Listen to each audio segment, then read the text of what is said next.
so it's not a first-person military shooter or something, but it's still kind of the same. And yes, it just looks like it's sort of slightly a different look, like the buildings are different or something, or your weapon's slightly different. Whereas the Star Citizen setup is really sort of the promise is you as an individual getting in a cockpit and taking off and going from planet to planet and finding different places and exploring. And it sort of feels like it just feels big. I mean, in essence, we're not really building out all the planets because we can't build them out in that detail, so we only have a couple of limited locations on them. But just the idea or the concept of it, like I had an interview, and everyone can apologize for repeating this, but like we go back to Star Wars. I remember when Empire Strikes Back and Boba Fett showed up, and this is back when he was cool, and not what later on they did even in the third one. But they basically said he's the last of the Imperial Stormtroopers, and that was the only thing they said. And you were like, who it wasn't not the Stormtroopers, the Shock Troopers, I can't remember, whatever it was. Yeah, the ones who hunted down Jedi, Rogue Jedi. Yeah, but it was, but they didn't even say he hunted down Rogue Jedi. I think in Empire they just said he's just the last of the Imperial Shock Troopers, or whatever. But I remember as a kid, and it just that phrase, and I was like, what does that mean? And in my mind I'd built this whole extra thing around it and imagine a whole bigger universe because of it. And I think that's kind of what works in the Star Citizen setup is that we don't build every single one of these planets out, but you get down there in your environment and we suggest it, and then you get this sense of this huge universe that you can wander around. And because it's in the cockpit and first person and you're wandering around, it just feels more personal. You kind of can go around a lot of planets and something like Eve, but whenever I've tried to play Eve, I've never really felt I sort of feel like it's cerebral, right? I feel like, okay, here's a planet and here's some numbers, here's a ship and here's some numbers, but I don't feel connected to in the way that I think you do in sort of that more first person thing. So I think that's one of the things that hopefully is, for me anyway, that's what I feel like is part of the appeal, is the sense of this bigger world out there to adventure around and do what you want to do in it, whether it's explore or trade or be a mercenary or be a pirate or whatever.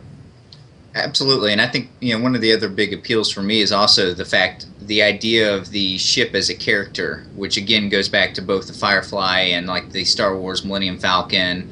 Is that whole idea is that you can upgrade your ship how you want it. You can put the skin on it. It is an NPC in itself, and it is part of your experience as a character. It is not just that little blip that you fly around in that really has no personality of its own.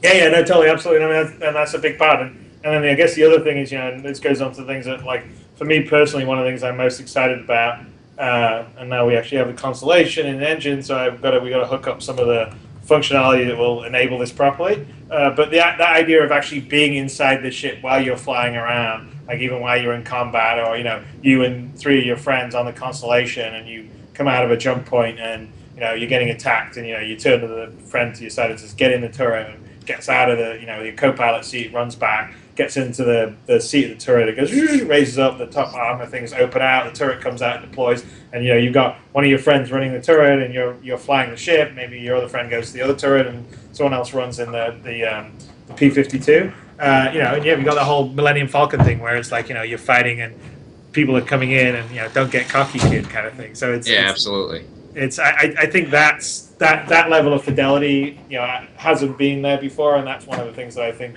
really kind of excites me, because it just makes it feel a bit more visceral, and it doesn't because a lot of even stuff that do great like Battlefield or whatever, a lot of the vehicular stuff still is kind of third person, so you're still outside it. So I sort of feel like that sense of being able to get up and move around a ship as you're flying around, I think is incredibly powerful and immersive. Yep.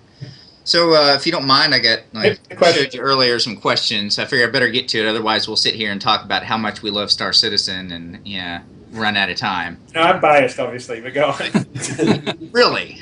Yeah. I would hope so. If you're not, there's probably a little bit of trouble behind the scenes.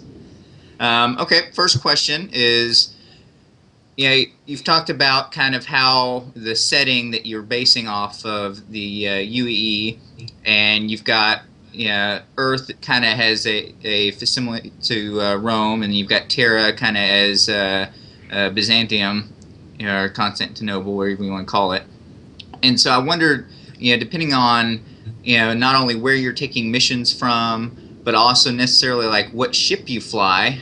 Because if you read in like with the Origin ships, how they've moved to Terra, and now they're facing higher tariffs, from Earth. Will that affect your experience in gameplay? Will you see some of that based off of the politics going on within the UEE itself?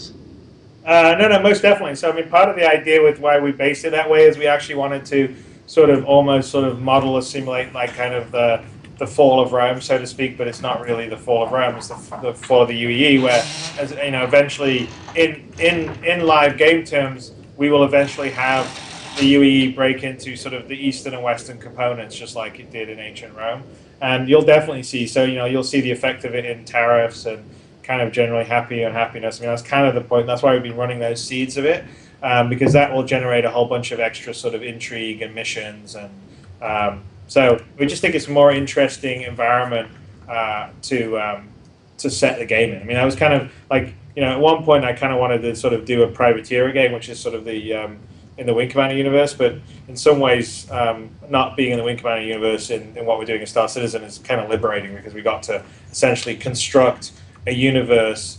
We were using a template of a time that really, like, a lot of things changed, and there's a lot of possibility, because in this it's like you want to be able to do a lot of things, and you don't want it to be a very sort of rigid structure, right? So you want to have like corruption, and you want to have different factions, and even infighting inside this big empire. So you're definitely going to see the effect of politics, and in some ways I think we're going to try and have some stuff for the players to do that will also inform some of the stuff we do in the games, that are kind of almost like, so we'll see some stuff out, and depending on what the players will do, that could kind of affect some of what the politics stuff's happening on. I mean, we were talking, right, Dave, which about the about a kind of a political system inside UEE where the actual players themselves, depending if they're a certain status, right, could basically vote for senators. Could vote for senators, and different senators will change out on different planets based on what the actual people in the game are voting for. Right.